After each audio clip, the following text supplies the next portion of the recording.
A cultura é uma força que ilumina a vida das pessoas.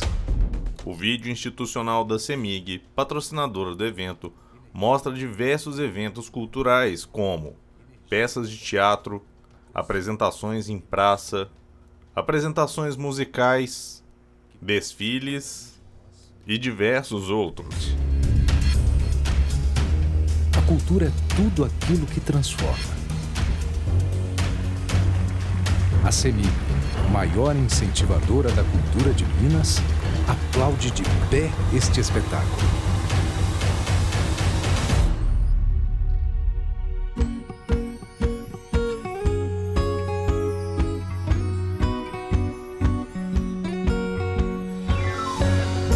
CEMIG, transformando vidas com a nossa energia.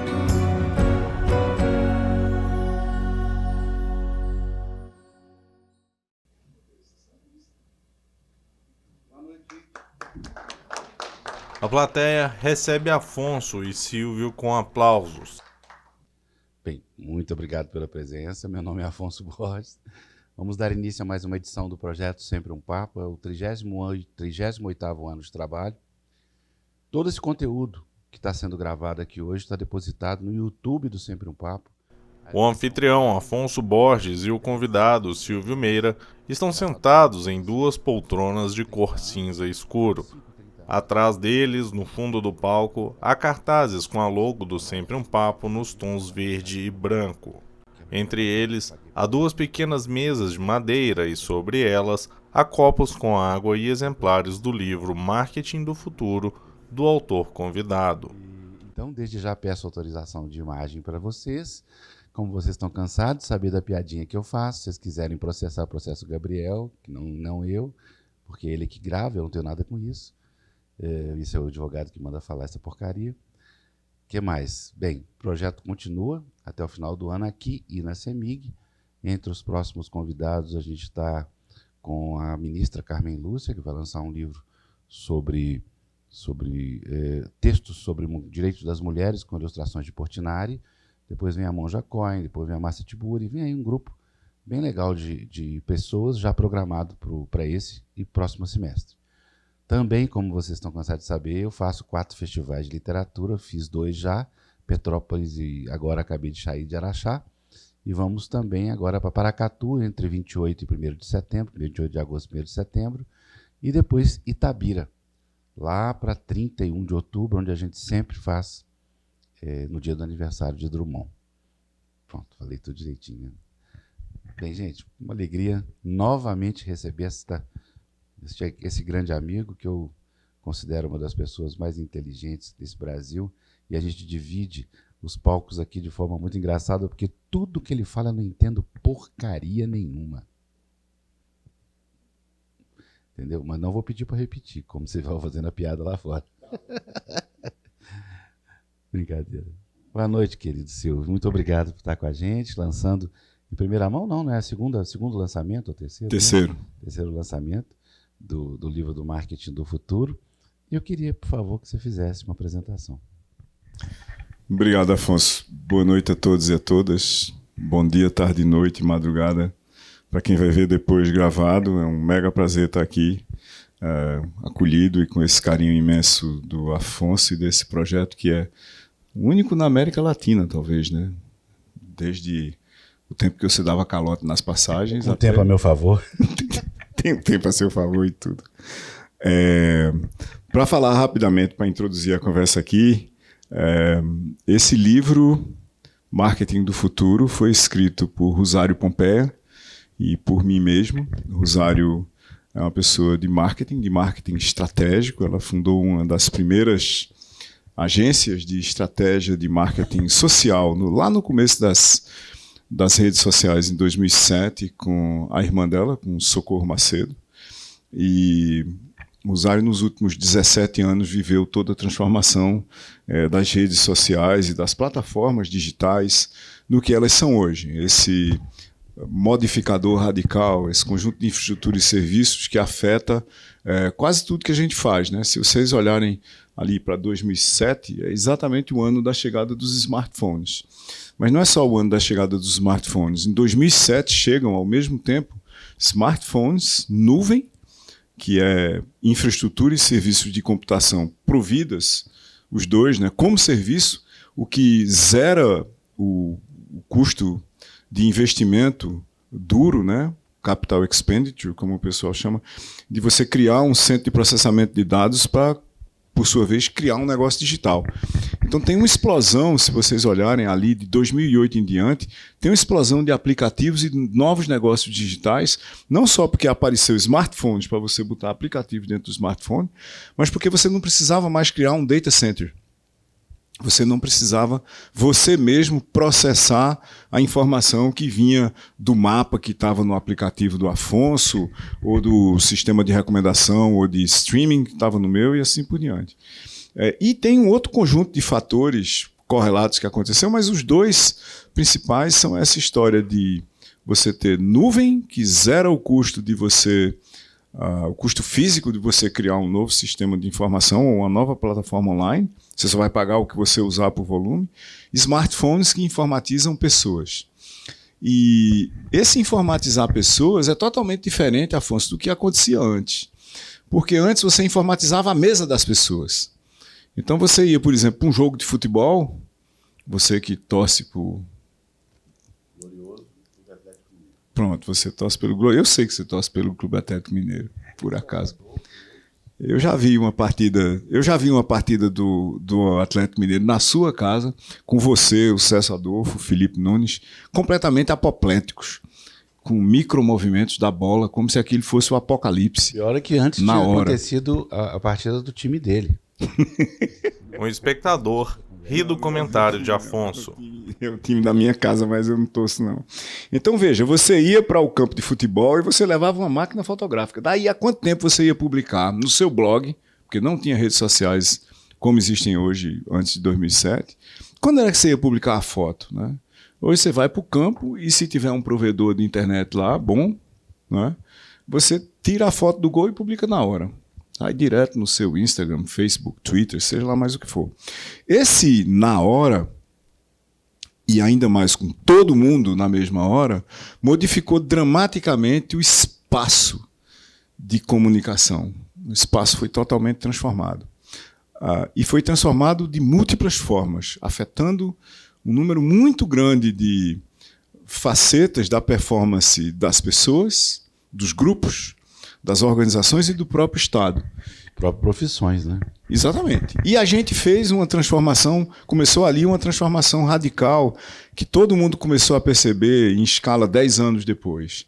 E essa transformação é que existia um espaço de comunicação propriamente dita, como eram os jornais, o rádio e a televisão, né? Onde um ator poderoso e central, ele mandava informação para o público, e o público não tinha como falar de volta com ele, né? Você mandava cartas à redação, certo? Na TV, nem pensar. A TV jamais iria responder alguma coisa que ela disse sobre você ou seu grupo, a menos que ela fosse instada pela justiça a fazer isso, né? E no rádio ainda havia um certo diálogo, principalmente porque depois da internet o rádio foi perdendo um dos papéis que ele tinha, de broadcast mesmo, e passou a interagir mais com as pessoas. Mas esse espaço de comunicação, ali a partir de 2007, ele foi transformado num outro espaço, num espaço de conexões. O que redes sociais fazem é, na realidade, conectar a gente. Conecta você, passa a fazer parte de uma certa rede, depois ela habilita que você se relacione com outras pessoas que fazem parte da mesma rede. Ou seja, não só eu estou conectado numa plataforma que fala comigo, eu falo com ela diretamente, mas eu me relaciono com outras pessoas que estão lá também, formo grupos com essas pessoas, a gente realiza interações entre nós, essas interações criam significados particulares para cada grupo. Às vezes para grupos muito grandes, de 100 milhões de pessoas de uma vez, para uma torcida inteira do Atlético. Mas esse processo de formação desses grupos, que por sua vez é o que cria as bolhas de filtro e os processos de radicalização de gente que só tem uma certa visão literalmente filtrada do mundo que é entregue para elas ou criada por elas daquele jeito, É isso que cria os significados e as culturas de comunidades particulares. Um efeito que no livro a gente chama de CRISC. Conexões, relacionamentos, interações, significados e cultura das comunidades. É isso que habilita as comunidades contemporâneas nas redes sociais. O que essa transformação faz? E ela já vinha sendo anunciada por muitos teóricos e práticos desde, no mínimo, a década de 60. Né?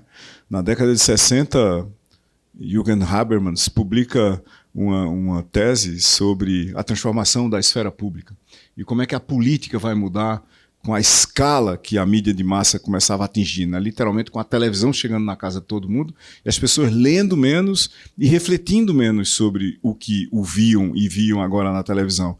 Depois você tem Jean-François Lyotard, ali no fim da década de 70, dizendo, olha, do jeito que essas redes estão começando a ser, e ali já dava para você antever a internet, o conceito da internet é de 1968, já dava para você ver que com cada pessoa podendo ser um editor de si mesmo, escolhendo o que era que via, e um autor para o mundo, cada um, Lyotard já começava a dizer em 79, na condição pós-moderna, que o mundo, do jeito que ele estava começando a acontecer, ia ter uma infinidade de narrativas. Ia ser quase impossível você escolher uma narrativa que era melhor do que as outras. E essa infinidade de narrativas, por outro lado, ia causar uma espécie de uma incoerência social, uma incoerência política. Você não ia ter narrativas dominantes. A fragmentação ia transformar esse universo de narrativas numa multitude de pontos de vista absolutamente indiscutível para cada um que tinha o ponto de vista. Esse processo de fragmentação e, ao mesmo tempo, de reconstrução ao redor das plataformas digitais, ele torna totalmente obsoletas todas as teorias que você tinha para se comunicar, para promover marcas, para promover produtos, para interagir entre os seus grupos pequenos, para interagir com grupos grandes, para formar comunidades ao redor de marcas, para que o Estado converse com a cidadania, porque a cidadania reclama do Estado, e todas as teorias que a gente tem, que são teorias extremamente legadas hoje, quer dizer, elas resolvem, teorias legadas são aquelas que resolvem muito poucos dos problemas da contemporaneidade. Só para a gente ter uma ideia, né, a gente chama canais de comunicação, essa teoria dos canais que muita gente tenta ainda usar para resolver os problemas de conexão e relacionamento na internet, é uma teoria de 1948, uma teoria de uma época que você não tinha televisão, basicamente. A televisão existia em laboratório. Em 1948, o Brasil não tinha nenhuma estação de televisão em lugar nenhum, e mesmo nos Estados Unidos e na Europa era extremamente raro. Você pega a modificação dessa teoria por McLuhan, ali em 1966, ela, na realidade, radicaliza essa teoria e diz, transformando muito assim, generalizada e simplificadamente o que McLuhan diz. Tem a famosa frase dele, que eu acho que todo mundo de comunicação entende muito melhor do que eu, todo mundo de marketing também, que o meio era a mensagem. Né? Você, de repente, você diz, o que interessa é o canal, esquece todo o resto que existia e a gente vai falar de canais. Só que nas redes e nas plataformas, o mundo não existe em canais. O mundo existe como conexões, relacionamentos, interações, e o que acontece nas redes não é a simples transmissão de informação de mim para você. É uma coisa que o Manuel Castells chamou de fluxos, né? Sequências de trocas e interações baseadas nesse complexo de conexões, relacionamentos e interações, propositais, eu decido fazer, você também, não é só um editor central que decide o que é que a gente tem que ouvir, tá certo? Repetitivas, porque a gente faz de várias formas e várias vezes, porque a gente é o dono, aspas, da conexão também, a gente compartilha a propriedade da conexão com a plataforma, e se a gente decidir que vai publicar alguma coisa, a menos que seja explicitamente proibido no contexto político onde a gente pode fazer isso, e programáveis, porque tem um novo tipo de agente nas redes que são os algoritmos. É software que não só publica informação, mas que guia para onde que a informação vai, para onde é que ela é dirigida. Né? Sequências de trocas e interações propositais, repetitivas e programáveis realizadas por agentes interdependentes em rede, nas redes, nós não somos independentes, nós somos interdependentes, porque se de repente sai 2 ou 3 membros da nossa comunidade, ela se torna irrelevante e a gente vai embora também, daí a interdependência, né? Sequências de trocas e interações propositais, repetitivas e programáveis, realizadas por agentes interdependentes em rede sobre as plataformas políticas, econômicas e simbólicas da sociedade. Manuel Castells, 1996, vendo a internet chegar de uma maneira quase que profética. Isso aplaina o terreno do que era o marketing do passado, que era concentrado basicamente em publicidade. Pega um produto e mostra esse produto para as pessoas. O produto na Segunda Guerra Mundial, os produtos eram muito poucos e ainda por cima, do ponto de vista de volume, eram escassos. Então era você dizer que tinha, e o, aspas, público, né, ter dinheiro para comprar, e ele vinha comprar de você, bastava saber que você tinha. Quando você vai para um universo onde a diversidade e variedade de produtos é grande demais e o suprimento é quase infinito, né, com processos de globalização, de financiarização da economia, você passa a ter o problema que tem 300 marcas de sabonete. No Brasil hoje deve ter, pelo menos, se você pegar um tipo de veículo qualquer, pega SUV compacto, não tem menos de 50 diferentes. E se você quiser no volume que você quiser, tem no volume que você quiser. E, obviamente, a variedade da mesma coisa é absolutamente infinita. E onde é que isso é resolvido do ponto de vista do marketing, com as teorias que a gente tem hoje? Em e com teoria nenhuma. Aí Rosário e eu... Resolvido em lugar nenhum, né? É resolvido em lugar nenhum. Aí Rosário e eu, né, estudando esse problema há algum tempo, eu vendo do ponto de vista de inovação e tecnologia, e ela vendo do ponto de vista de marketing, mercados e estratégias de negócios. Uma espectadora acompanha atentamente a fala de Silvio. Um texto chamado O Manifesto para o Marketing do Futuro. Está em marketingdofuturo.org. Isso foi publicado em março do ano passado. E a gente achou que ia ficar lá e que esse negócio era muito legal, na opinião da gente, pelo menos, até porque um bocado de gente resolveu ser contra, dizendo que não era daquele jeito, né, que a gente estava completamente errado. Não tinha 20 capítulos? Quando você publicou, não era 20 capítulos? O quê? O manifesto? O manifesto eram 10 teses no manifesto do marketing do futuro. E ele era bem direto assim, ele dizia coisas do tipo, as agências de propaganda acabaram.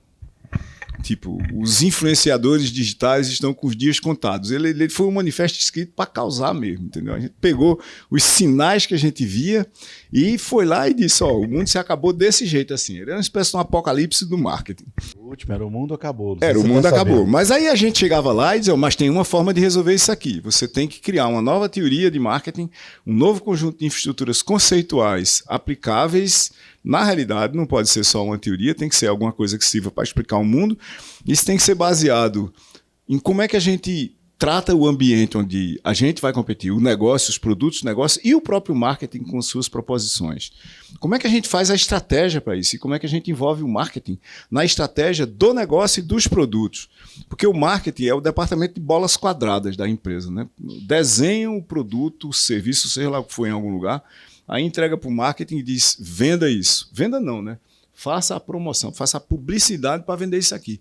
Não é nem você que vai vender. Então, o marketing ele é isolado como um departamento que recebe uma espécie assim de granadas já prontas para explodir e ele tem que montar o Lego daquela granada para ele não explodir e ainda por cima dar algum resultado para o negócio. A gente acha que o marketing tem que participar da construção estratégica do negócio, dos seus produtos, serviços e experiências, da própria estratégia do marketing, obviamente, que certas horas não vem nem dele, vem para ele fazer ou executar, e que isso tem que ser articulado com a interpretação do cenário competitivo. A gente acha que essa estratégia tem que levar a um conjunto de proposições de criação desses fluxos de Castells, né? Como é que a gente vai funcionar dentro de redes, porque todos os mercados hoje são habilitados por plataformas, né? O que me trouxe até aqui foi um conjunto de plataformas de reserva de avião, de check-in, de veículos de transporte, de Uber, de 99, de reserva de hotel, um outro Uber para chegar aqui. Até o ar-condicionado que está fraco ainda. Até o ar-condicionado que está fraco. Deve ser alguma falha da plataforma e por aí vai. Da plataforma de refrigeração. Né? E que esses fluxos eles vão acontecer por causa daquele complexo. Tá bom, então vou te interromper mesmo. Exemplo. Vamos construir aqui agora Sim. uma hipótese de mentalidade na qual o produto seja desenvolvido a bem do marketing do futuro agora. Agora, Quem sabe o seu livro político? primeira coisa, veja, se você fosse construir um produto olhando para a teoria do marketing do futuro, a primeira coisa é você identificar um cenário que você pode escolher de partida. O cenário é Belo Horizonte, tá certo? Dentro de Belo Horizonte, a gente teria que descobrir quais são as personas de nosso interesse em Belo Horizonte. A gente quer resolver que problemas de que personas. Personas são entidades abstratas que vão representar grupos de pessoas dentro de um certo contexto, pode ser geográfico, pode ser de comunicação em rede, assim por diante. E que mercados essas pessoas formam? Quais são as fundações desses mercados que esse cenário com essas pessoas habilita? E a partir daí, quais são os fatores competitivos que a gente quer ter? Por exemplo, a gente quer ter uma água que seja reconhecida pelo quê? Pela sustentabilidade do processo dela, combinado com a qualidade da água, combinado com que outros fatores? O plástico... Plástico é reciclável, vem feito de milho, vem de cana-de-açúcar e etc. Todo o processo dele fala orgânico ou natural ou possa ser reciclado. O marketing deveria se envolver nesse processo de partida. Quando você pega, por exemplo, uma construtora que faz apartamentos e vende para as pessoas em algum lugar, e você lá no fim entrega para o marketing e diz, o prédio é esse aqui, os apartamentos são assim, trata de cuidar de vender isso aqui. Às vezes o marketing olha e diz, mas não devia nem ter apartamento aqui. Não devia ter começado. Não devia ter nem apartamento nesse lugar aqui que vocês estão querendo que eu venda esse. Porque nesse lugar aqui, analisado o cenário competitivo, eu não consigo competir, eu não tenho os meus fatores de produção não me levam a competir aqui. Pode ser que outra pessoa consiga competir, mas não eu. Tá certo? Se você resolver esse ambiente competitivo todinho, você vai, na sua estratégia, criar hipóteses que explicitam quais são os problemas que as pessoas têm naquele cenário e como é que você vai resolver. Tá, vou te atrapalhar de novo. Então não é marketing. É uma outra coisa. Não é marketing. Foi isso que a Luísa Helena Trajano disse para mim na primeira vez que a gente apresentou o manifesto para ela. Disse, não, mas você não está falando de marketing, não. Você está falando do negócio como um todo. Verdade. Sabe por quê? Em 1994, McKenna publicou na Harvard Business Review um texto fantástico chamado Marketing is Everything. Marketing é tudo.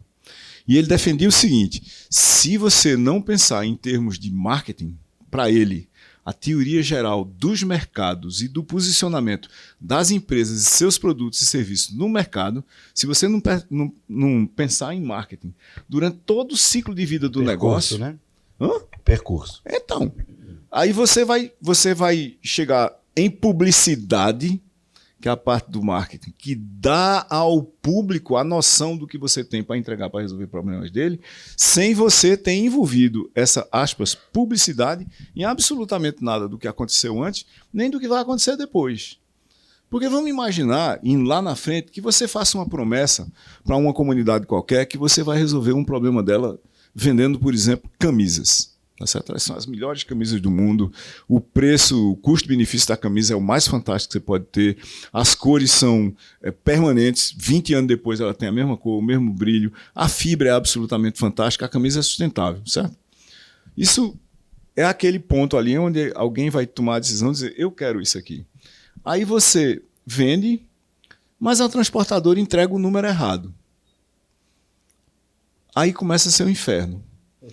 Né? Começa a ser um inferno que quase todos nós aqui já passamos. Demora 6 meses para entregar. Por quê?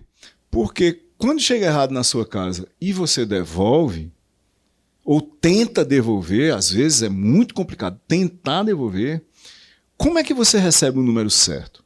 Então você montou uma maravilha de conceito cognitivo do que é o produto ou serviço que você vai comprar, mas a mim que estou comprando, interessa a solução do meu problema. A solução do meu problema é vestir a camisa. Essa daqui, por exemplo. É vestir a camisa e ela ser tão sustentável, tão boa, e a gente chama isso de experiência. O que me interessa é a experiência de solução do meu problema. Se ela falha logo quando eu comprei e não chega, e eu não consigo devolver, ou conseguindo devolver e a fábrica, o vendedor, não tendo o número que eu quero, ele conseguir devolver meu dinheiro, essa experiência é totalmente desastrosa. Então o marketing tem que cuidar da experiência.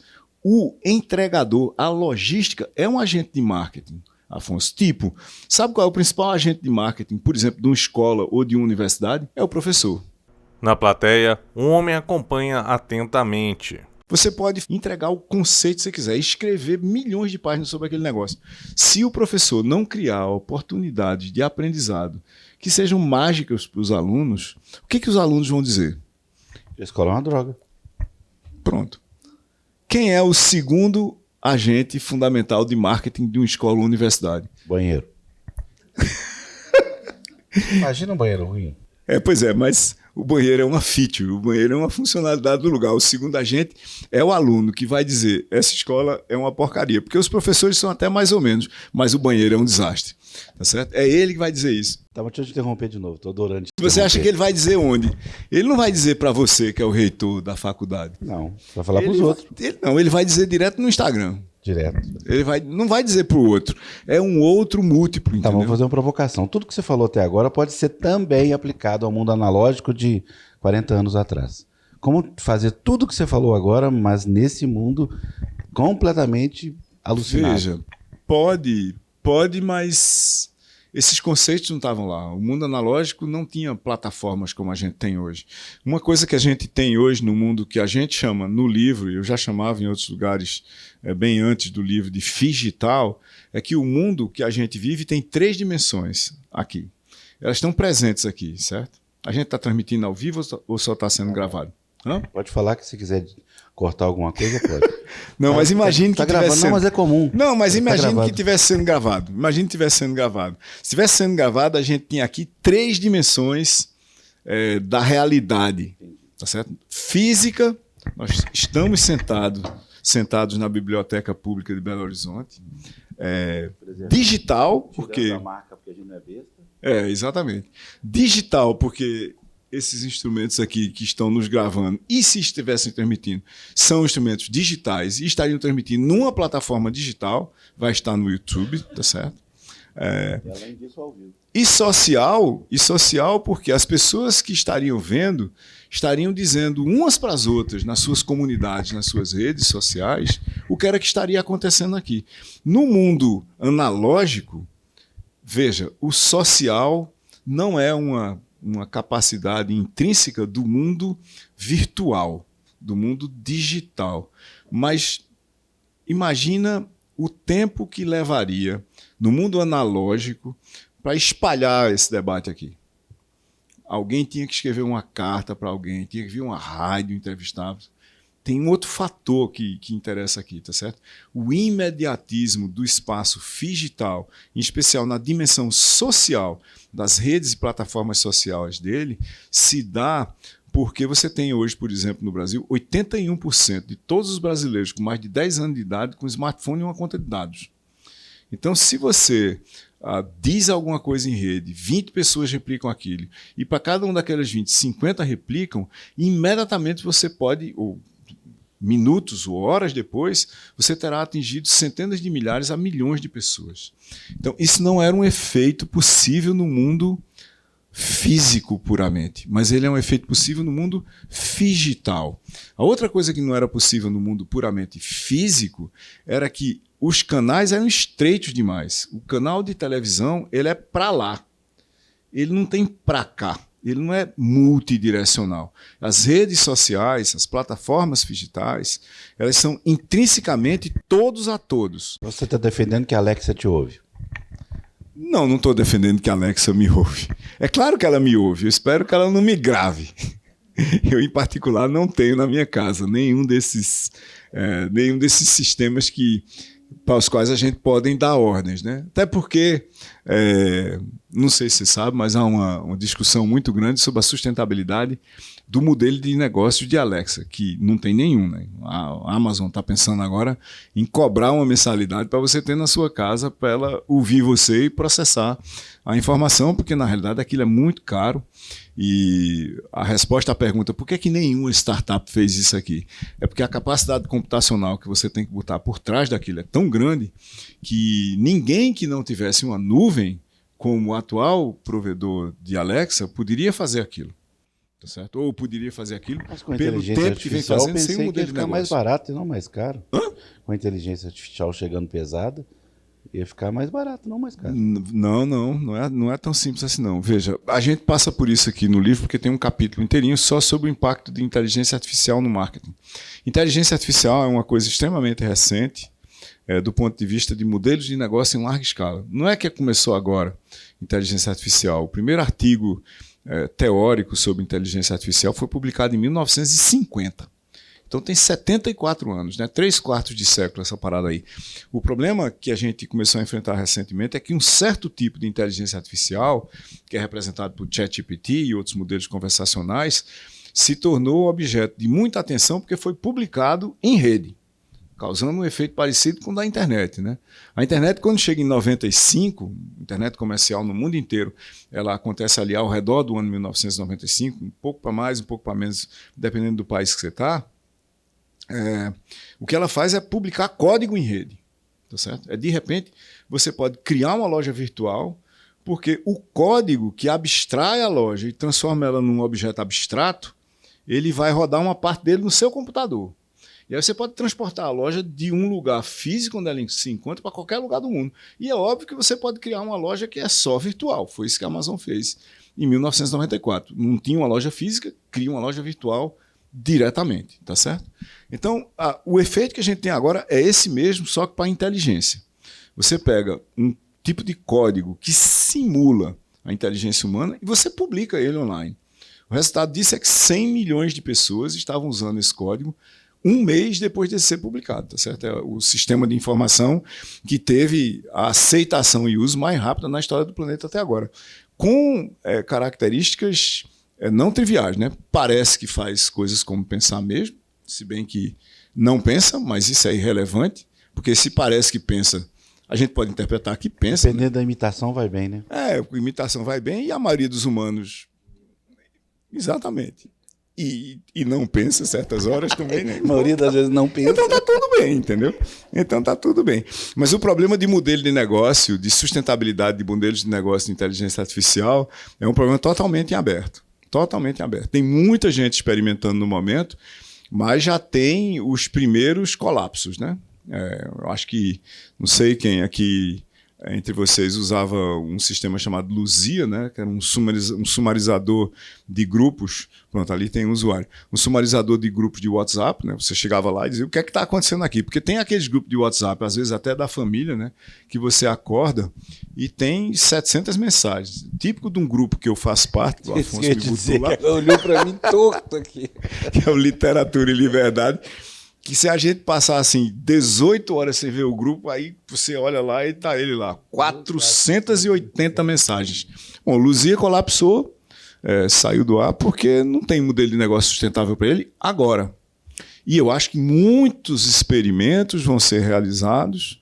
Eu estou falando de muitos na região de milhares, não é de 2 ou 3. Que é para você começar a descobrir o que funciona como modelo de negócio para a inteligência artificial. Não é necessariamente nem mais barato e nem é necessariamente sustentável. E para a inteligência artificial a gente tem uma coisa parecida com o que a gente tinha no começo da internet, né? Vamos lembrar que no começo da internet a máquina de busca que todo mundo que usava a internet usava, e era pouca gente que estava na internet, Alta Vista. Era Alta Vista, né? E depois era Yahoo. E os dois praticamente, Alta Vista obviamente não existe de forma nenhuma, e Yahoo existe, mas não tem nada a ver com busca. Então, eles foram suplantados por um desenvolvimento algorítmico totalmente diferente do modelo que eles tinham. O que você defende sobre isso no seu livro?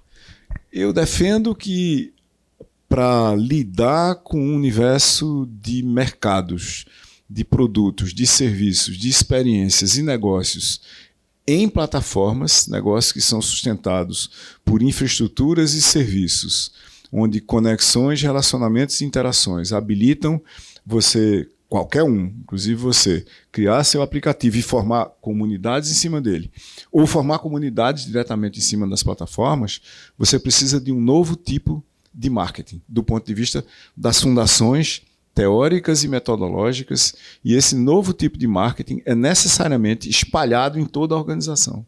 Ele não pode ser feito por um departamento de marketing. É como se você pegasse o marketing e dissesse: o departamento de marketing agora é a organização como um todo. Vai continuar chamando marketing? Virou ciência.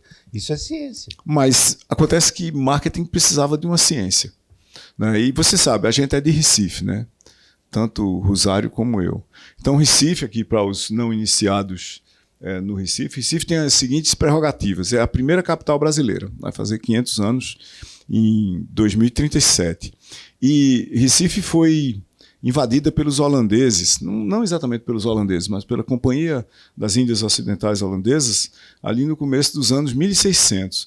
Então, quem veio para Recife não foi exatamente a Holanda, foi um príncipe, Maurício de Nassau-Siegen, com a corte dele. Então ele trouxe geógrafos, pintores, orquestra de câmara, assim por diante, e tudo que vocês podem imaginar que uma corte tinha na Europa. Então, Recife tem assim, a primeira ponte do Brasil e dizem das Américas, o primeiro pedágio, o primeiro observatório, a primeira orquestra, a primeira cervejaria feita pelo Dick Van Dyke, que, aliás, não voltou, não tem registro dele ter ido embora do Brasil, ele ficou por aqui quando a Companhia das Índias foi expulsa. E como a gente estava lá no Recife, e a gente é do Recife, e bem no Marco Zero da cidade tem uma homenagem a uma pintura gigantesca do Cícero Dias, que também é do Recife, que a pintura se chama, o quadro se chama Eu Vi o Mundo, e ele começava no Recife. O espectador acompanha atentamente a fala de Silvio. Todas. A gente resolveu fazer uma teoria de marketing para dar conta disso. E esse livro é sobre essa teoria, que a gente chamou na teoria do marketing do futuro, ou a teoria AEIOU, para realfabetizar o marketing, porque a teoria é construída em cima de 5 pilares. A teoria é construída em 5 pilares. Um que trata o ambiente competitivo do negócio, do próprio marketing, das proposições de marketing. Como eu já falei, o ambiente, cenários, mercados e fatores competitivos. A estratégia, que é o E, né?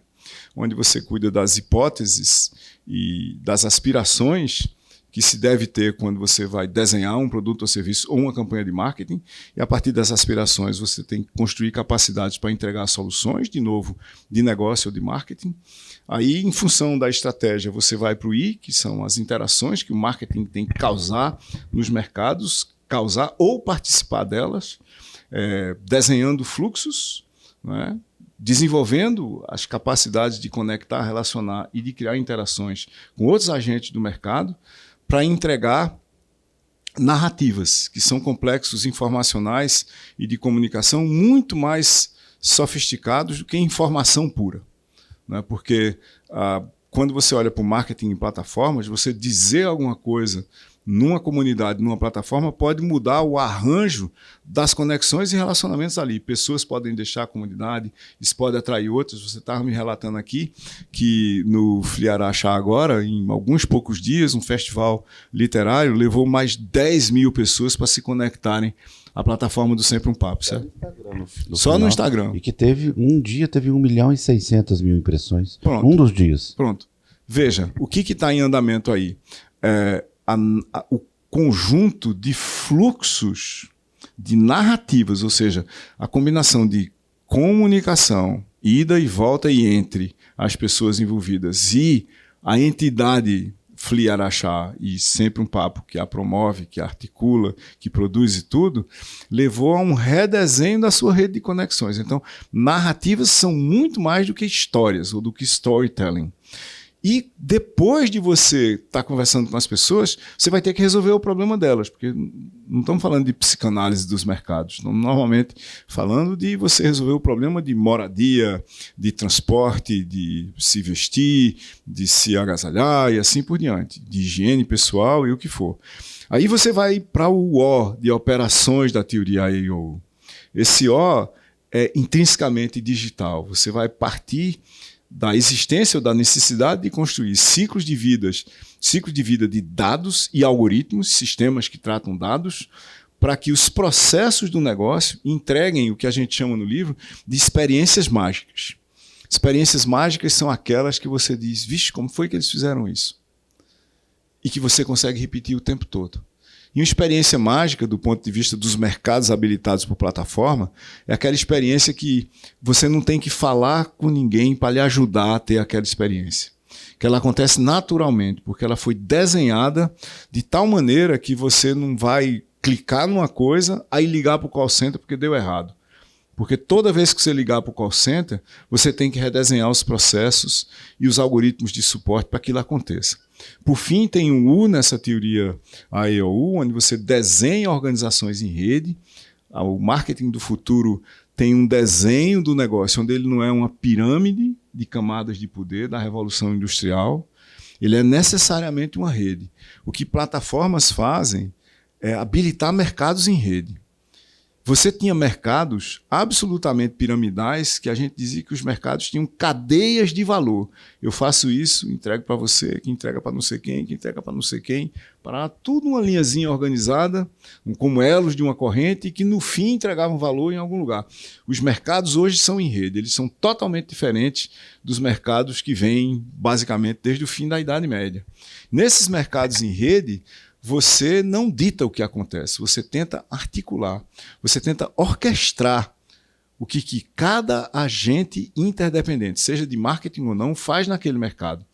Por exemplo, quando você tenta construir narrativas, você tenta entrar em narrativas. É muito mais fácil você entrar numa narrativa que já existe do que você construir uma narrativa completamente nova.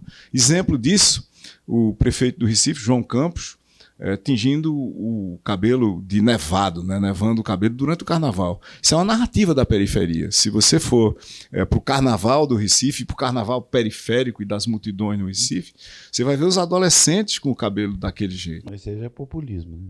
Não é necessariamente. Poderia ser se não fosse, se não tivesse um propósito. Poderia ser se não tivesse um engajamento. Poderia ser se não tivesse um chamado para o centro prestar atenção naquela periferia. Não é? Você pode se aproveitar de uma narrativa existente. Aí é populismo. Mas você pode participar dela como mais um agente naquela narrativa. Eu não sou daqui, mas eu também pertenço a essa narrativa porque eu sou o prefeito da cidade. Nesse caso, foi um engajamento temporário numa narrativa para chamar a atenção a um certo conjunto de fatores periféricos na sociedade, incorporados em agentes que estão na música, que estão na arte, que estão nas letras e que estão no sofrimento da periferia. Esse processo é você orquestrar a sua participação numa narrativa existente, que às vezes é muito mais difícil, mas pode ser muito mais fácil, do que você orquestrar a participação de uma comunidade numa narrativa que você quer criar. O lançamento de um novo produto, o lançamento de um novo livro como esse, é você tentar orquestrar a participação de comunidades numa narrativa que você está criando do zero. Esse livro não existia e ele é uma ruptura com a história do marketing até aqui. Ele propõe uma nova forma de fazer marketing. Você não falou o que é. Como é?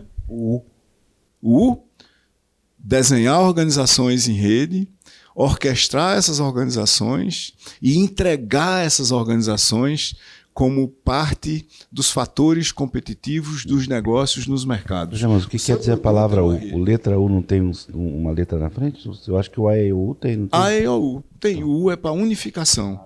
É quando você unifica toda a operação do negócio de tal forma que o professor saiba que ele é o principal agente de marketing da organização e que não é só ele chegar na hora e dar uma aula qualquer. As pessoas estão esperando lá uma experiência mágica. Até sabe por quê, Afonso?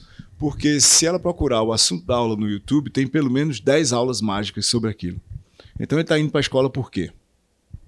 Uma das dúvidas permanentes que meu filho Pedro, meu filho mais novo, tinha quando ele tinha que ir para o colégio, era: por que eu tenho que ir para o colégio hoje? Eu disse: não, porque hoje a agenda do colégio é essa daqui. Ele disse: tem uma aula muito melhor disso no YouTube. E essa foi uma luta permanente para ele ir para o colégio. E depois para a universidade. Na universidade, quando você pega na universidade, por exemplo, você tem cursos abertos e muito bem avaliados pelas comunidades e com gente lá da comunidade que fez e faz o curso para resolver seus problemas, muito melhor do que os monitores das universidades.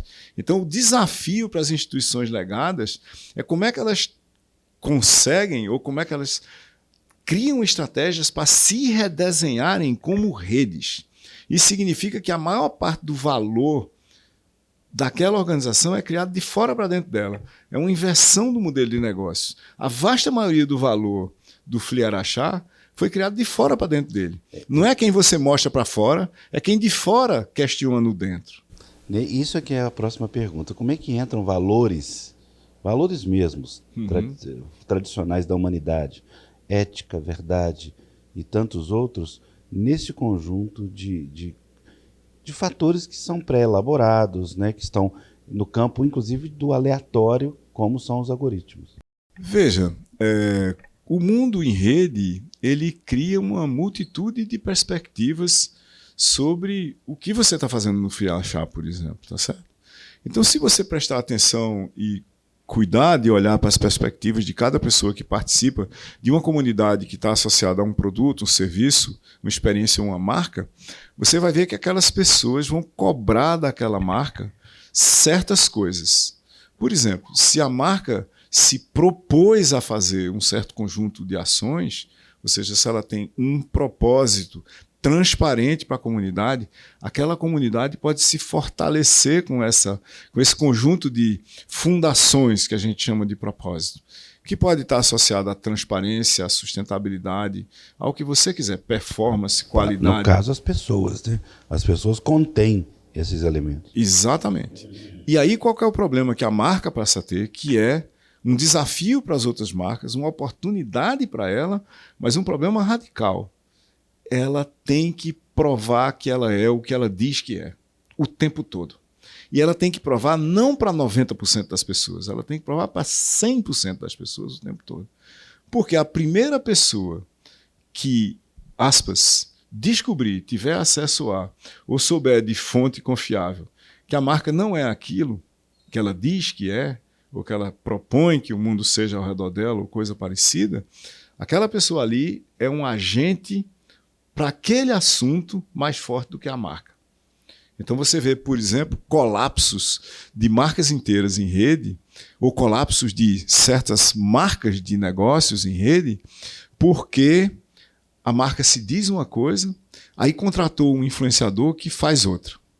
E esse influenciador, na hora que ele literalmente, futebolisticamente, do ponto de vista virtual, ele pisa na bola, ele faz com que aquela marca colapse. E por isso que a gente diz no manifesto, e repete no livro, que os dias dos influenciadores digitais estão contados. Porque o poder das comunidades é muito maior. O poder das comunidades articuladas em rede, dos pequenos influenciadores, né, do influenciador de si mesmo, das minhas, das suas, das nossas escolhas pessoais, ele é muito maior do que uma pessoa só dizendo: eu acho que o mundo deveria funcionar assim. Nós estamos num ambiente muito mais distribuído, muito mais descentralizado, onde as pequenas opiniões em conjunto são muito maiores do que a opinião de um grande sozinho. Nós estamos falando então de credibilidade. Credibilidade, mas credibilidade em rede. E credibilidade em rede dinâmica. Não adianta você construir uma marca, como qualquer uma das marcas que nos patrocinam aqui, e você não fazer, na prática, todo dia, toda hora, toda entrega, o que aquela marca se propõe a fazer, o que ela diz que faz, o que ela diz que é. É como se a proposta e a realização da proposta fossem a mesma coisa. É isso que faz com que a teoria AIOU, essa do marketing do futuro, seja ao mesmo tempo uma teoria de marketing e dos negócios, né? E é indissociável. Para a gente, marketing é a mesma coisa do negócio como um todo. A vida também, né? Um pouquinho. A vida também, é. Você vai pisando na bola por aí para você ver. Exatamente. É como se... Veja, para cada um de nós, a execução do nosso propósito é o nosso propósito perante todo mundo com quem a gente tem um relacionamento, né? Senão, a gente não existe. Pelo menos como a gente se diz existir. Perguntas? Um homem na plateia assume o microfone para fazer uma pergunta. Boa noite, como é que você chama? Só para a câmera, que eu sei o seu nome. Boa noite, meu nome é Albélio, né, eu sou professor e eu gostaria de ouvir do Silvio, porque quando ele descreveu essa estrutura do marketing digital como sendo a empresa ou o negócio, por exemplo, e eu vi aqui também que você faz parte de conselhos de empresa, Como que você vê isso? Se existe uma transição, né, dessas empresas que a gente tem no Brasil, ou são novas empresas que vão surgindo dentro dessa cultura, que é proposta no livro? É possível fazer essa transição? Tem um custo para isso? Como fazer? Essa é a pergunta de trilhões de reais, né? Veja, qual é a história que a gente tem? A chegada da internet, depois a chegada de nuvem, de smartphones, de software como serviço, de internet das coisas, causou nas empresas, do ponto de vista de inovação, um processo que a gente chama de transformação digital. Isso é o quê?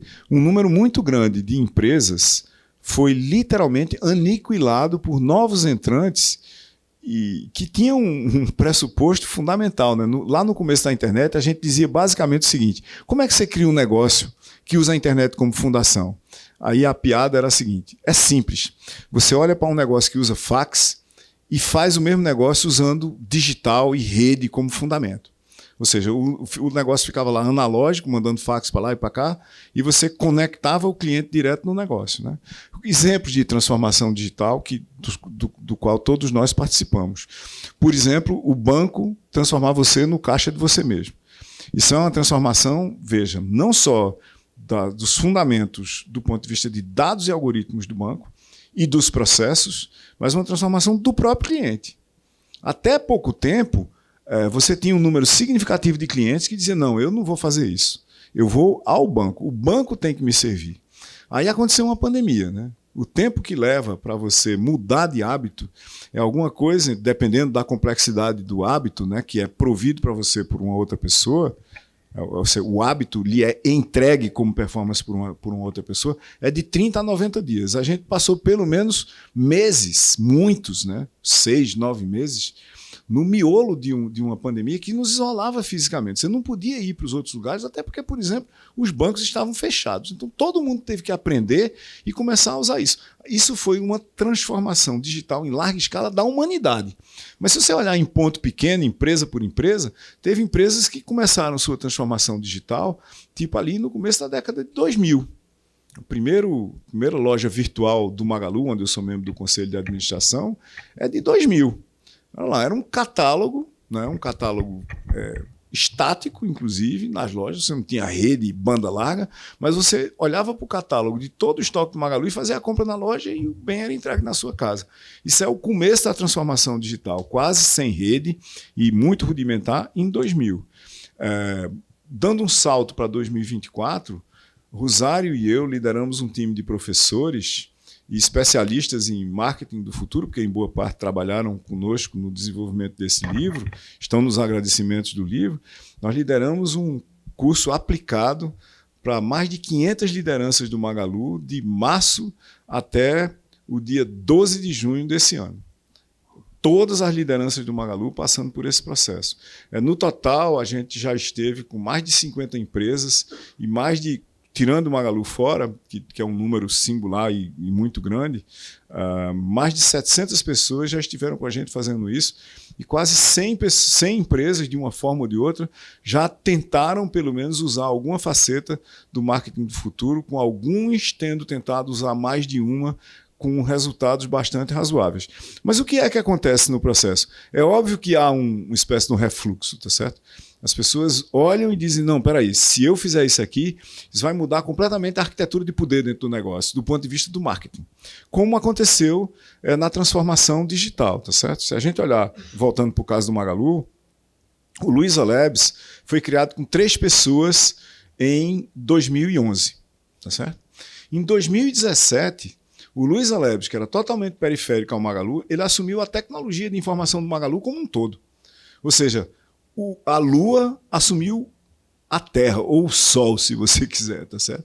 Porque tinha a tecnologia de informação legada lá, aí um povo de bermudas e barba e sandália japonesa saiu fazendo um círculo por fora, como se fosse aqueles ataques de indígenas às caravanas no faroeste, e de repente o centro estava todo cercado e não tinha como reagir. Essas transformações no poder dentro das organizações são fundamentais se você quer transformar a performance das organizações. Porque senão, veja, se a gente não tivesse transformado mobilidade, por exemplo, quase todos vocês teriam chegado aqui a cavalo hoje, tá certo? Ou num tipo de carruagem, uma charrete, uma coisa assim. E nenhum de vocês, eu espero, tenha vindo a cavalo para cá hoje, tá certo? Até porque o trânsito de Belo Horizonte não deixa. Então, essa transformação do cavalo para o automóvel e depois para os veículos de transporte de massa, assim por diante, ou para você não ir para lugar nenhum, a vasta maioria das pessoas que vai ver isso aqui estará em casa, ou no seu local de trabalho, e no outro tempo, inclusive, né, a deslocalização e a dessincronização da realidade faz uma transformação radical, por exemplo, nos processos de aprendizado. Então, independentemente do que acha o sistema regulatório, que quer sincronizar as pessoas na sala de aula, ou seja, todo mundo ao mesmo tempo no mesmo lugar, existem muitas outras formas de aprender que permitem que você aprenda, desde que as oportunidades de aprendizado usem as tecnologias e métodos e processos apropriados para fazer isso. Você pode criar oportunidades de aprendizado absolutamente mágicas, fora de sincronia e fora do mesmo espaço conexo.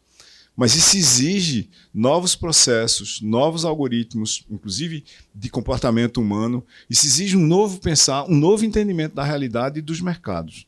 A expectativa da gente, a gente diz isso no livro, é que vai demorar muito para o marketing se transformar. Do ponto de vista de tecnologia e de inovação, já são 30 anos de transformação lá. Só que a gente tem uma coisa a favor da transformação agora, que todo mundo sabe como é que a tecnologia transformou a inovação e a performance dos negócios. E dá para fazer em muito menos tempo. E também tem uma outra coisa que pode acelerar isso, que é o seguinte: depois de transformadas digitalmente, as grandes empresas descobriram que o marketing precisa fazer isso. Que ele tem que ter resultados, que ele tem que ter impacto, que ele tem que ter métricas, que o retorno de investimento lá no marketing tem que e deve ser medido e auditado. E esses são fatores completamente novos para o marketing no mundo inteiro. Isso não é um problema brasileiro. Marketing basicamente deixa eu fazer, aspas, o que eu ia fazer, que era publicidade, e depois eu não quero ter nada com isso, a não ser tentar ganhar um prêmio em Cannes. Esse prêmio em Cannes não resolve mais o problema da empresa que quer saber o seguinte: por que eu estou gastando X% em marketing do custo total do produto para mim, e por que eu não gasto um terço X? Por que não é possível fazer isso? Então, de repente, performance e retorno de investimento passou a ser extremamente significativo, porque o gasto, o investimento, se a gente quiser dar um upgrade na palavra, em marketing de plataformas e comunidades dos negócios de todos os tipos, se tornou tão significativo, e aí eu volto para o começo da sua pergunta, que começou a aparecer no conselho, entendeu? Essa conta está lá, e com as pessoas perguntam: por que essa conta é tão grande? Onde é que está o resultado dela? Por que a gente não corta aqui? Você sabe que uma parte significativa dos conselhos de todas as empresas, em todos os lugares do mundo, e mercados, é perguntar por que esse custo é tão alto. E como é que ele poderia ser menor, ou se, sendo desse porte, como era que ele podia trazer muito mais retorno. Essa agenda está em todos os conselhos de qualquer empresa que tenha um conselho no mundo no momento. Mas, Silvio, então, os processos relacionados a uma atividade de marketing ou de venda, vamos para coisa simples, de atividade de venda, incluem hoje muito mais um departamento que sempre ficou relegado à 15ª opção, que são as comunidades. As comunidades, eu até acredito, vou além, as comunidades reais. Sim. Veja, quer um exemplo de uma marca que é comunidade? Harley Davidson, motocicletas. Você tem uma infinidade de clubes locais de Harley Davidson em qualquer lugar do mundo que você for, quase. Semana passada em Tiradentes não tinha lugar, pronto, nem nas cidades vizinhas. Então, se você tiver um mínimo de poder aquisitivo naquele lugar, as chances são que vai ter um clube de Harley Davidson ali. O espectador assiste atentamente. Essa, aspas, marca Harley Davidson, ela é uma marca da comunidade. Ela é uma marca da comunidade. E ela, de uma certa forma, independe da Harley Davidson hoje. De mais de uma forma, a Harley Davidson tem que fazer o que a comunidade quer. Ela não pode propor qualquer produto para a comunidade, entendeu? A reação é muito grande. Aí ela se tornou quase uma prisioneira da comunidade. Ela é parte do fluxo. Ela não é o fluxo que carrega todo mundo. Então você pega, por exemplo, comunidades inteiras de customização de Harley Davidson, elas fazem verdadeiros milagres com a moto. Ela sai da fábrica de um jeito e você tem um conjunto de comunidades que cria e remove coisas da plataforma de mobilidade básica, que é a motocicleta, que ela fica completamente diferente do que a fábrica fez.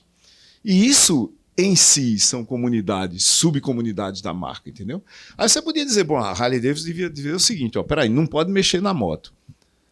Não, mas muito antes de plataformas e comunidades virtuais, o grande barato da Harley Davidson era mexer na moto. Era criar comunidades de pessoas que podem adicionar coisas da moto, que podem retirar coisas da moto, que podem agregar valor à marca. A Harley é um exemplo, e eu nem motoqueiro sou, a Harley é um exemplo muito longevo e paradigmático de como é que nos grandes negócios, e entre eles os mais sustentáveis, a maior parte do valor da marca é criada de fora para dentro dela. E o contrário disso, o que você cita? O contrário de você impor sua vontade a uma comunidade, não tem nada sustentável, Afonso.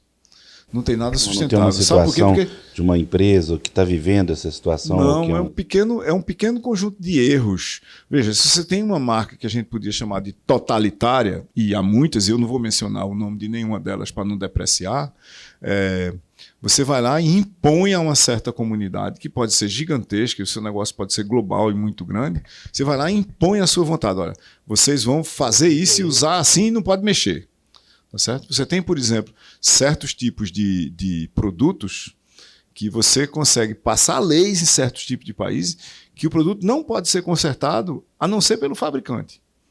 Então você impõe ao comprador ou ao usuário um custo monopolista. Tem um monopólio de legal. Celular aí que é assim. Tem uma empresa de celular por aí que é assim. Eu disse que não ia mencionar o nome de ninguém. Você que diga, daqui para lá você vai dizer o que você quiser. Que não é a que eu uso, tá certo? Eu uso a competição.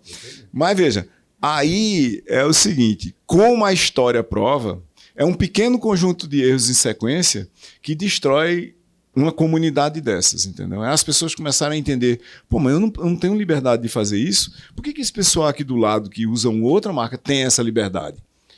Eu tenho que pagar isso? Por que esse pessoal paga 10% disso? Então nós estamos falando da próxima pergunta minha, que é a liberdade. Como é que fica nesse contexto? De mais de uma forma, as redes sociais virtuais, porque veja, é preciso dizer que plataformas habilitaram redes sociais virtuais. Eu não preciso estar com você no mesmo lugar para a gente se falar todo dia como a gente se fala lá no Literatura e Liberdade, por exemplo, ou em outros grupos onde a gente está, tá certo? Mas a teoria de redes sociais é uma teoria muito mais antiga e as redes sociais, obviamente, como o poço, como a fogueira, como a mesa de bar, ou a mesa da cozinha da casa ou a própria família, que é uma rede social física, são muito mais antigas, tá certo? O que acontece com a liberdade em rede? Para começar, você tem o potencial de ter muito mais, mas ao mesmo tempo você tem muito mais gente olhando para você, não é? A liberdade não é só a sua liberdade de expressão, que não é uma concessão do Estado, onde você está, Estado com E maiúsculo, no sentido de um país, mas é um direito individual e coletivo. A liberdade de informação e expressão, por exemplo. E a sua liberdade, do ponto de vista da sua autonomia, de tomar decisões, de fazer A, B ou C, desde que estejam dentro dos preceitos e valores e ética do lugar onde você está também.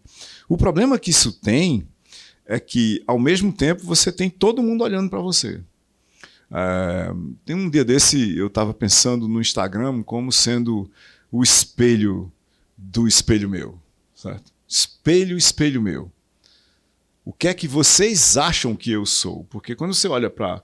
Você publica, e a gente tem dados globais disso, né? Você pega um adolescente do sexo feminino que publica uma foto no Instagram, ela está muito mais sujeita a discurso de ódio do que um adolescente do sexo masculino da mesma idade e com a mesma aparência.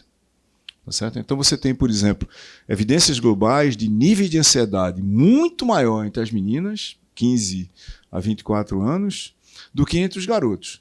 E um crescimento muito maior dessa ansiedade de 2010 para cá, que é justamente quando as redes sociais começa a se tornar lugar comum, né? Você tem que ter uma presença na rede social e você tem que mostrar a sua vida lá, senão você não é ninguém.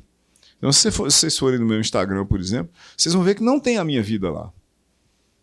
Não tem a minha vida lá. Por quê? Porque eu não acho que ela deve estar lá. A minha vida é pessoal. Eu tenho uma vida coletiva lá. Eu tenho um Instagram. Ele fala de quê? Por exemplo, do lançamento do nosso livro aqui hoje. Ele fala das coisas que eu faço que são de interesse da comunidade ampla, sei lá, de 15, 20 mil pessoas que estão no meu Instagram. No meu Twitter é mais radical ainda. Não tem nenhuma foto de nenhuma coisa da minha vida lá. Tem 162 mil pessoas que, de uma certa forma, me seguem lá. Mesma coisa no LinkedIn. Lá é a minha vida profissional. Essa vida é de interesse de muitas comunidades, talvez, e eu quero que ela seja. Mas eu não quero que ninguém esteja olhando para mim e dizendo, gente, ele podia ter feito uma harmonização facial. Espero que não fosse com dinheiro público, né? Como os representantes do povo estão fazendo aí com verba do fundo parlamentar eleitoral, né? Ninguém tem nada a ver com isso. Pois é, mas isso não está à disposição da grande coletividade da internet, você das não acha comunidades. Que é nesse bojo da discussão sobre liberdade que surgem colaterais, por exemplo, você está escrevendo um livro de política, que eu sei, e vai ter que falar sobre isso. Colaterais como, por exemplo, a fake news, que entra como verdade no âmbito da tal da liberdade de expressão? Veja, tem um fenômeno que a gente estuda muito pouco ainda, Afonso, a gente também trata disso no livro, do ponto de vista de narrativas, que são as fake news sobre marcas, criadas por encomenda, inclusive de, não necessariamente a concorrência, mas de outros agentes em rede, tá certo? Deliberadamente, é o que a gente chama de desinformação estratégica. A gente não desce muito para esse assunto nesse livro aqui, mas tem um texto longo no meu blog, tá em silvio.meira.com, é só procurar narrativas, é o primeiro texto que aparece. Impresso em papel, ele tem alguma coisa como umas 17 páginas. É um texto inteiro sobre narrativas e distopias e quais são as soluções para isso. Tem uma coisa para a gente olhar nesse cenário aqui. Veja, quando Marco Antônio era candidato em Roma, e nós estamos falando de 2000 anos atrás, tá certo? Você sabe como era que circulava fake news na época? Marco Antônio, famosamente, tinha um caso com Cleópatra, tá certo? E o Império Romano, por questões de logística, ele cunhava moedas num bocado de lugares. A cunhagem de moeda, as casas da moeda eram uma rede, tá certo? Os inimigos de Marco Antônio, sabe como era que faziam campanhas contra ele? Cunhando slogans contra Marco Antônio nas moedas que circulavam no Império Romano da época, tá certo? E isso era fake news no estado mais puro e política. Carinhas essas fake news, né? Há 2000 anos. Então, narrativas distópicas, ou seja, desinformação estratégica, que não é informação que não é baseada em fatos ou em dados e é criada para prejudicar alguém, é isso que a gente chama de desinformação estratégica, ou seja, o criado para prejudicar alguém. Há uma estratégia para usar isso. Uma coisa é alguém contar uma piada, às vezes, aspas, de brincadeira, mesmo que seja capaz de denegrir a reputação de alguém, mas às vezes é um slip of tongue, né? Saiu aquela história ali. Aqui se torna um viral, mas desaparece porque não havia uma estratégia por trás. Já no caso de fake news, não, há estratégias por trás. E a gente consegue enxergar isso, e marcas são vítimas de fake news também. O problema da fake news na política, e a gente vai ter um grande laboratório disso nessas eleições do Brasil agora em 2026, e aí sim, o livro trata disso, não como política propriamente dito, mas como espaço das narrativas, onde estão no pilar das interações do marketing do futuro. Uma boa parte das fake news na política ocorre porque o espaço narrativo, o espaço digital, o espaço informacional das dimensões física, digital e social está vazio, ou não está preenchido pelos agentes que gostariam de ser reconhecidos como tendo as características A, B, C, D. Como esse espaço está vazio, ou como ele está preenchido de uma forma que não tem estratégia e não consegue dar conta da atenção das comunidades que existem nesse espaço, é de uma certa forma fácil você criar uma narrativa que não corresponde aos fatos. Exemplo, agora nas enchentes do Rio Grande do Sul. o governo estadual lá e o governo federal demoraram muito a perceber que iria surgir, imediatamente depois do choque inicial, uma guerra de narrativas sobre o que era que estava acontecendo e qual era o papel do Estado local e do Estado federal, os dois com E maiúsculo, na solução da crise. Tá certo? Esse ato entre começar uma crise e eu demorar, mesmo estando participando da solução, eu demorar a entender que era necessário criar imediatamente uma narrativa apropriada com os fatos e dados reais do que estava acontecendo, deixou o espaço aberto. E aí entrou as fake news. E aí entrou as fake news, mas não entraram por acaso. Elas entraram sabendo que o espaço estava aberto, sabendo o que dizer nesse espaço aberto, sabendo a quem atacar e sabendo o que dizer para atacar quem. Então não é uma coisa do tipo, eu vou dizer uma fake news aqui. Não. Fake news são uma campanha bem mais organizada, digamos assim. Exatamente. E tem facetas da política que se especializaram nisso. E há muito tempo. Não é? Desde Marco Antônio. Uma espectadora faz uma pergunta para Silvio. Parabéns, Silvio. Um grande prazer estar aqui te ouvindo. E eu sou uma profissional de marketing, quer dizer, eu era uma profissional de marketing, porque hoje eu já não me reconheço mais, né, nesse sistema de mundo que a gente vive com o marketing.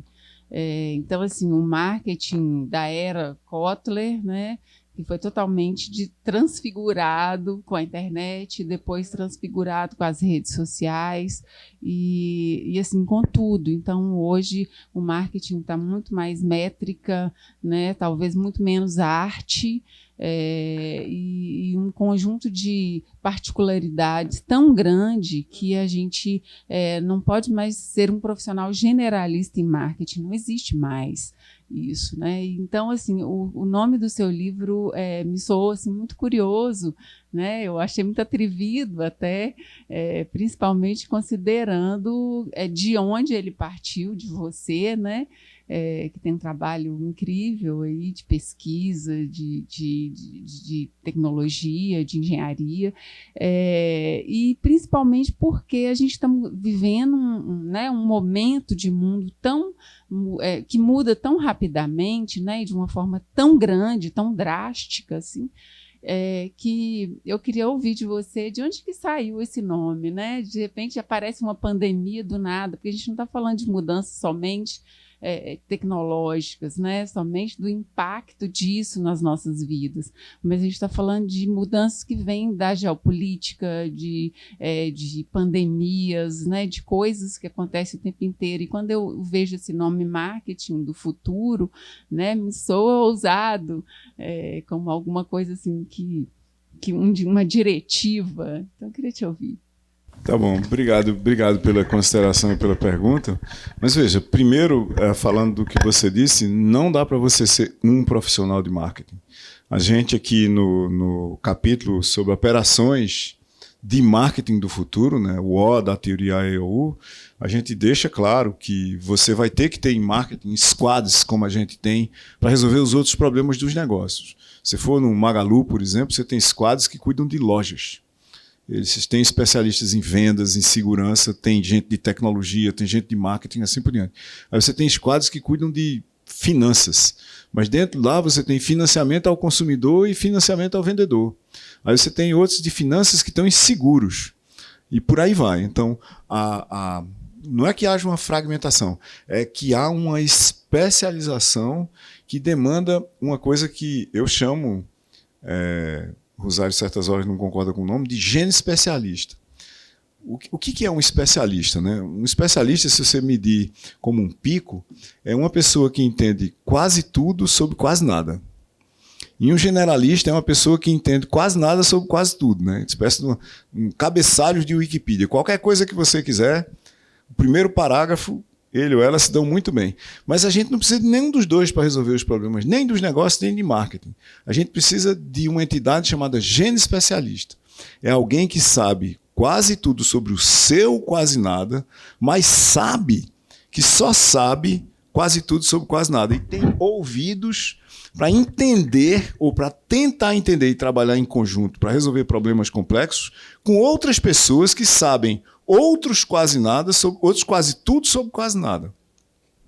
Isso forma redes de especialistas que conseguem atacar problemas complexos dentro de contextos diversos, né? Então, já falei para vocês que ele é poeta? Hã? Eu já falei para vocês que ele é poeta?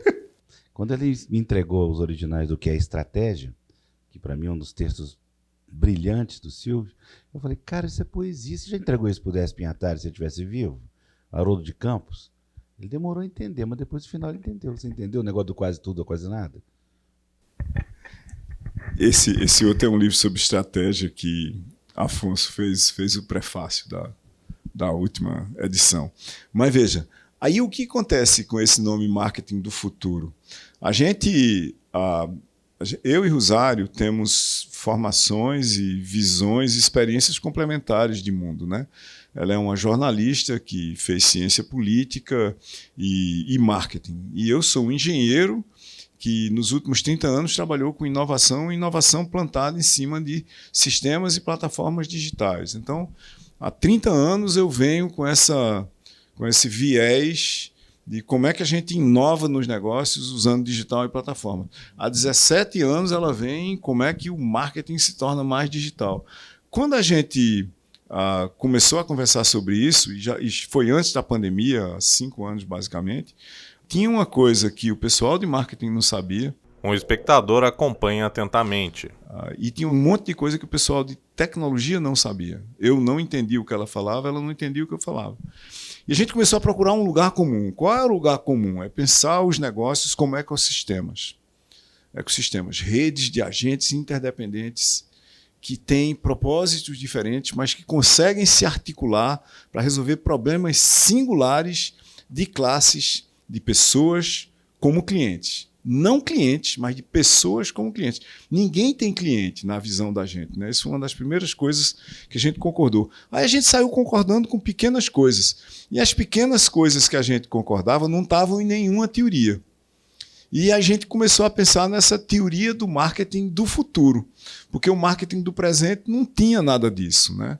E a gente também é complementar, eu e Rosário, da seguinte forma.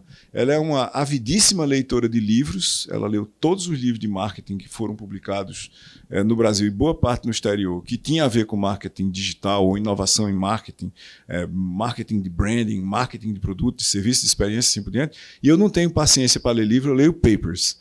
Então eu li a vasta maioria dos artigos científicos que foram publicados sobre o assunto inovação, tecnologia e marketing nos últimos 25 anos. E a gente foi lendo essa história e descobrindo que os buracos eram grandes demais para serem tapados por uma evolução, por exemplo, dos 4Ps ou dos As e assim por diante.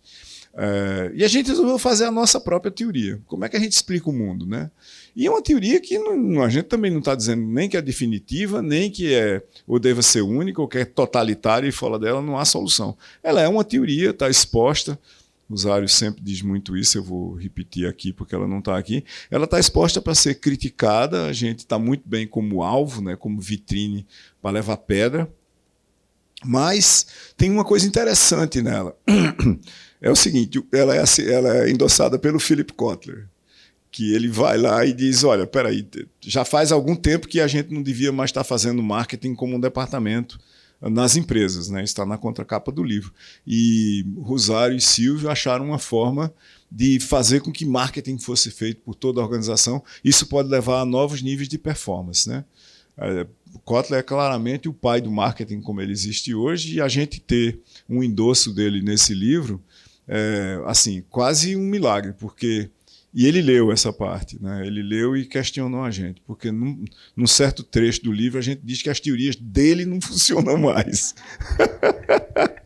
Então, quer dizer, é aquele cara que ele realmente sabe o que ele está fazendo, ele sabe o que ele fez, ele sabe que a contribuição dele é fundadora, inclusive para fundar o marketing como a gente existe, a ponto dele ser questionado no livro e dizer, não, eu endosso esse livro aqui. E ele deu um seminário recente, aqui no Brasil, onde ele disse claramente, né, as pessoas continuam fazendo os 4Ps como se ele valesse. ainda, mas ele não vale mais. Eu sugiro que vocês leiam o que eu escrevi depois dos 4Ps, porque a gente tem, do ponto de vista de formação, e a nossa performance depois da formação como carreira nos mercados, a gente tem um mega problema, né? Que Douglas Adams, o do Mochileiro das Galáxias, ele diz claramente, Afonso, que é o seguinte: Adams diz que quando a gente nasce, tudo que existe é normal. Você não tem uma vida pregressa que você se lembra. Pode até ter, né? Mas você não se lembra. Então, você nasceu e tem um contexto acontecendo aqui, tá tudo bem, é aquilo mesmo, tá certo? Tudo que acontece entre você nascer e você sair do seu último nível de formação é uma gigantesca oportunidade para você aprender, para você empreender, para você criar uma carreira, para você se divertir e assim por diante, né? E tudo que acontece depois do seu último nível de formação, quando você já está dentro de uma carreira, principalmente se você tiver poder em algum lugar, é o fim do mundo. Porque aquilo vai questionar tudo que você viu antes, né? Quer dizer, todo o seu investimento de construir as possibilidades de futuro, aí chega um cara e diz, não é assim não. É isso que a gente está dizendo nesse livro. A gente está dizendo, seguinte, o marketing como existia acabou. Tem outra forma de ver. Não é a única outra forma.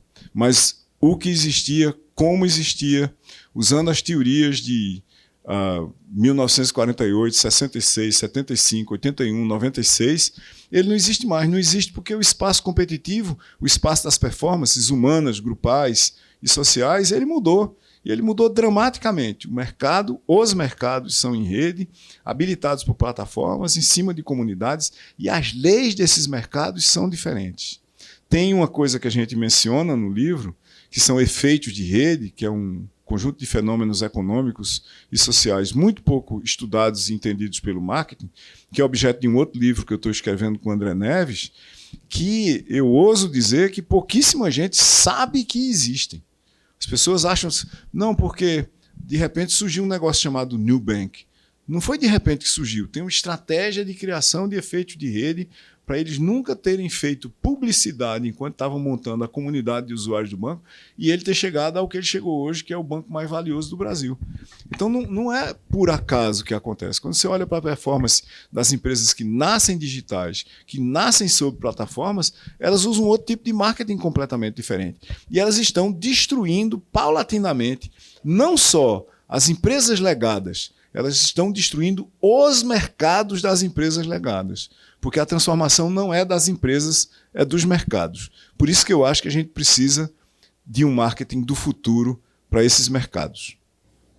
Por isso que eu também saí do Nubank, porque depois que aquela gerente deles disse que aquela coisa toda relacionada com raça e gênero, e depois que se comprovou que não existe nenhum negro em nenhuma escala de direção, entendeu a história?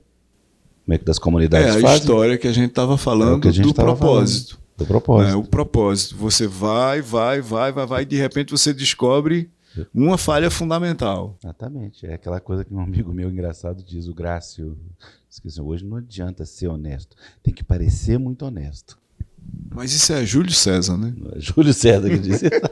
Júlio César ou Júlio, né? Lá atrás. Queria pedir para você encerrar, por favor. Bom, é um mega prazer estar aqui com você, Afonso. Muito obrigado por tudo sempre, por todo o seu apoio. E parabéns pelo trabalho dos festivais e por esse apoio constante e permanente para a literatura brasileira e pelo seu carinho com todos os autores, mesmo eles sendo engenheiros. Com a sua presença é fácil. Obrigado, gente. E obrigado a todos e a todas por estarem aqui hoje. O público se despede com aplausos. Do lado de fora do teatro, o autor recebe o público para conversar, dar autógrafos e tirar fotos.